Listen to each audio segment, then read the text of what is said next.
pièce de résistance. When I was in Pittsburgh, Pennsylvania, at either 303 Maxwell Street in North Side or 1303 Maxwell Street in Pittsburgh, Pennsylvania, North Side, I was watching CNN. And as I was watching CNN, it was about to be a press conference out in the Rose Garden between Trump and another president from another country.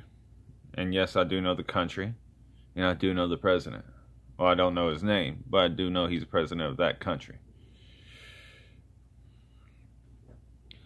And he was standing. Oh,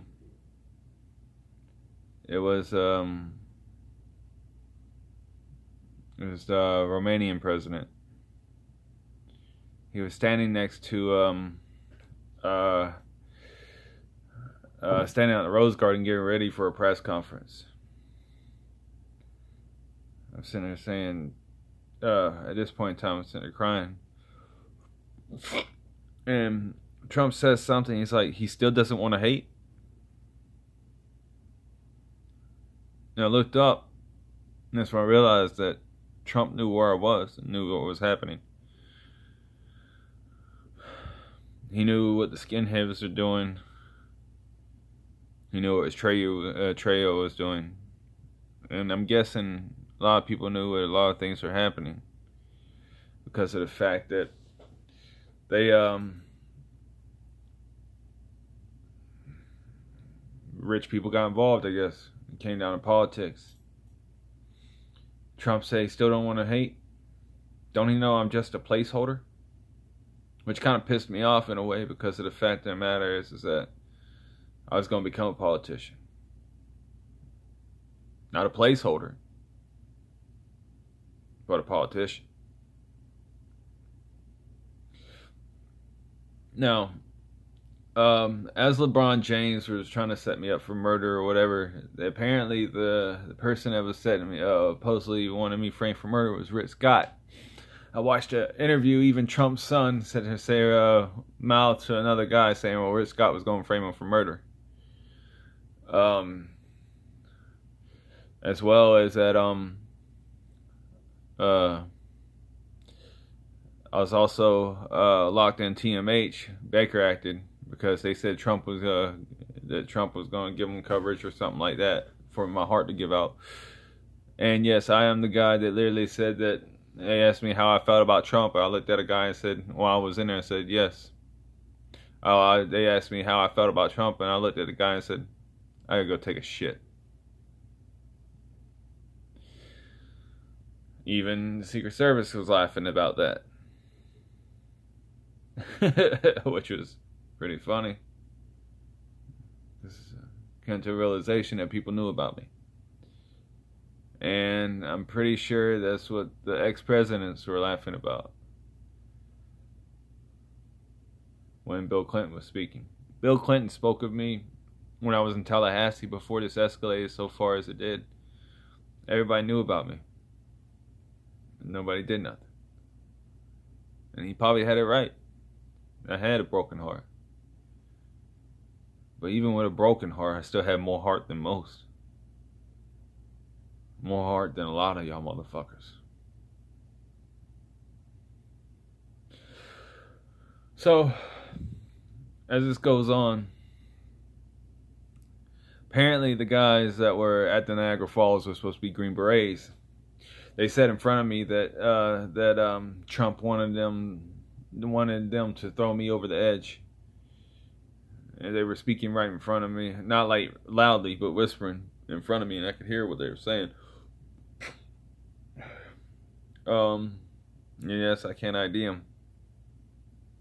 And as I went to TMH to get my medical records, one of the guys that used to work at Capital Regional, and can ID him, a heavyset black guy with a beard, long dreads, short, stocky, 5'10", a few tattoos.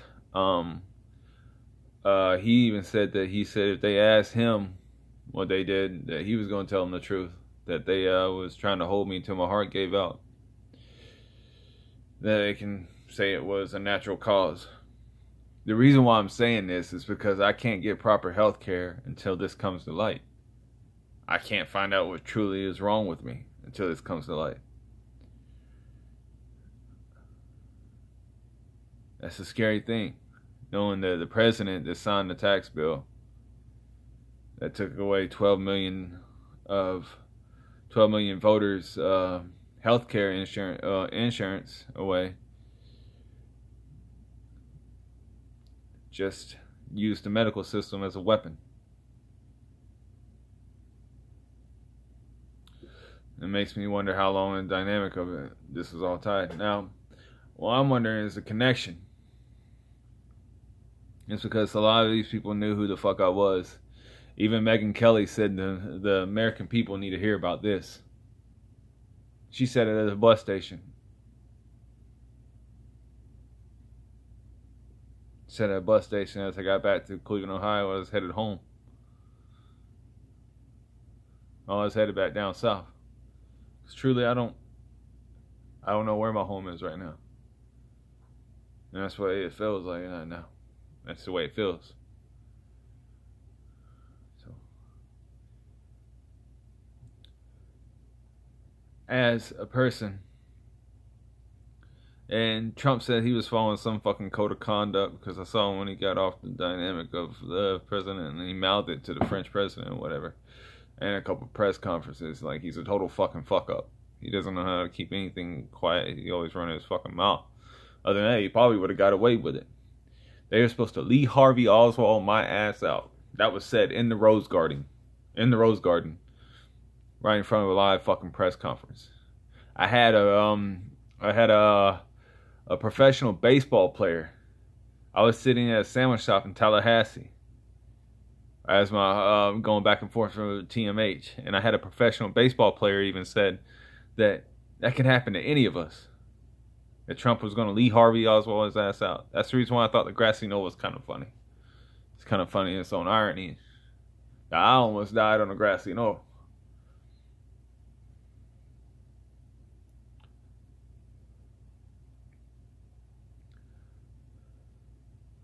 It doesn't matter if I was average or if I was famous. It doesn't matter if I was associated or not. I have rights as an American citizen. You don't just get to choose to ruin somebody's lives because you got your little fucking entitlements. And now, I came back to Dunnell and I started reviewing the presidential elections and dynamics of what was happening, where all first started because apparently they knew I followed politics, and it didn't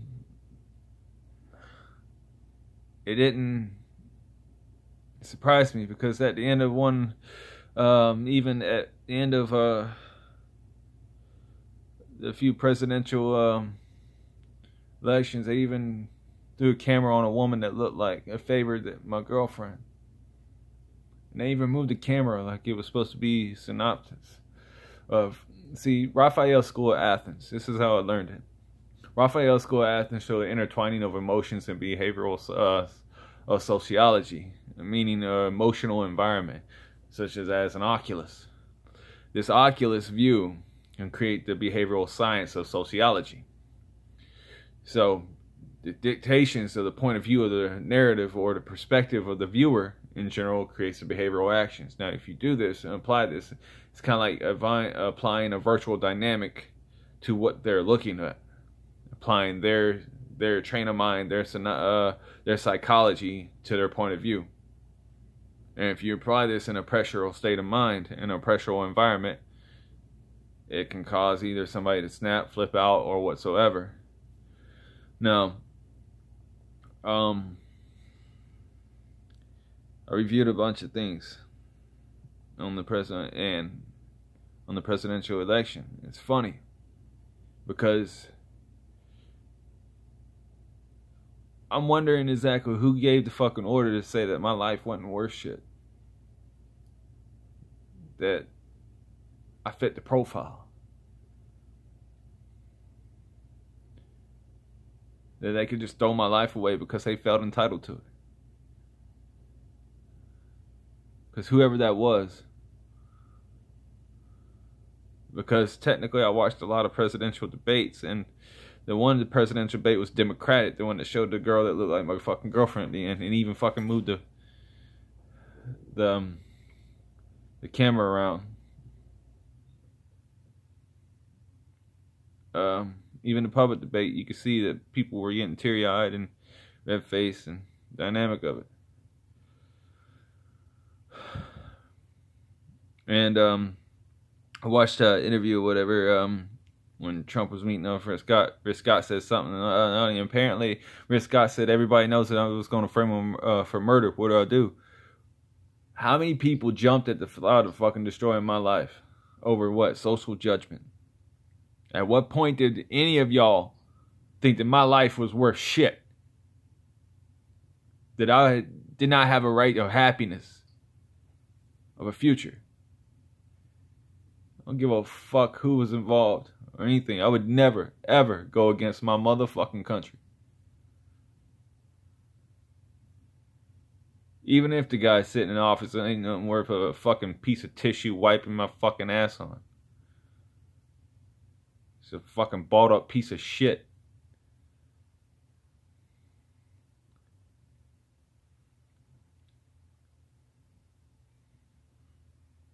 I got to thinking. It was when I was with my ex. I was calling out diplomatic actions in diplomacy because of the fact that this is what I do. I mean, I'm very good at it. I was calling these actions out, especially when it came to certain countries. See, certain countries are also tied into electoral winning of Donald Trump. So I wonder exactly when they decided to destroy my life. I mean, I didn't think about it anyways because I was a nobody. I just called it out because that's the dictations, the actions that I saw.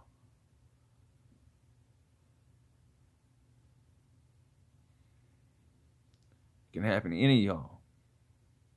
Any of your sons, daughters, students. At any point in time, your life can be destroyed because people felt entitled.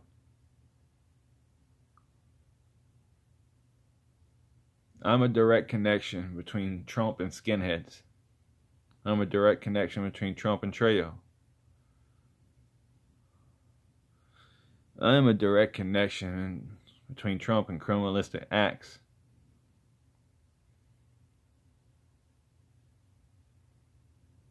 Of trying to destroy somebody's life.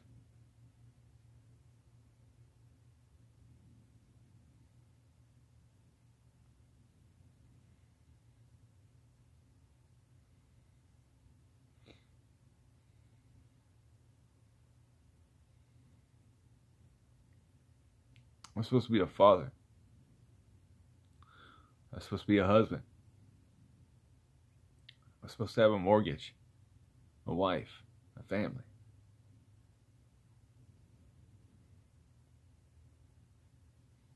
A degree.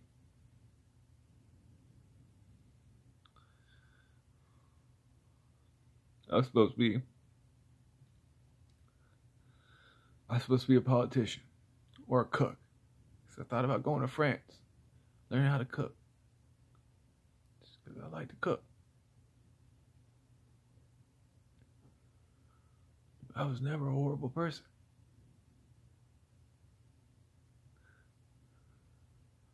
How this will play out is that they'll throw me underneath the Patriot Act and take away my rights because the actions of another man that felt entitled because of his position. They will say I have no rights because he took more rights than he was entitled to. Or she. I don't know exactly who.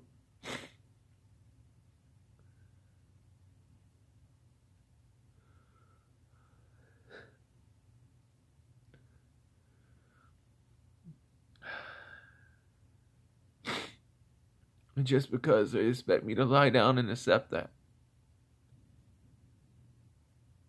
To lie down and let my life be ruined. Before this, now, I want y'all to know that I went to Greenleaf and Northside. I signed myself in the Greenleaf because I was being followed in South Carolina. I didn't know why until now I've realized I knew why. I felt like it was a place where I can get off of it, and I signed myself up. I put it as depressed because of the fact that I was trying to get somewhere safe. And a lot of those things happened to me there. And then after that, after it kept escalating, especially with people wanting me dead and everything, I went to Northside. I was only there for a couple of days. But still doesn't obscure the aspects of the truth.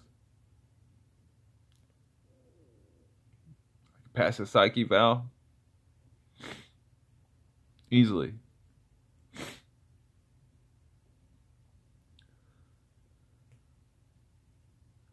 Doesn't give somebody the right to destroy somebody's life just because you hold a fucking position. You just don't get to just laugh it off like it was a joke.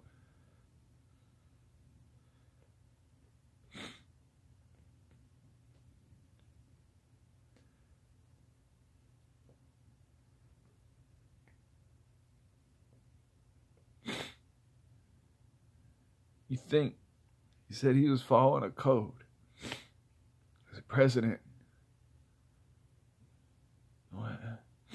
You're paid to act when other people don't. You're paid to think when other people don't. You're paid to have a morality when other people do not. You were supposed to uphold this when other people don't. That's why they call you POTUS. Instead, you're just a fucking hoe. You're just HOTUS.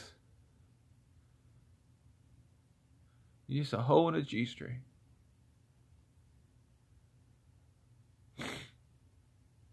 HOTUS.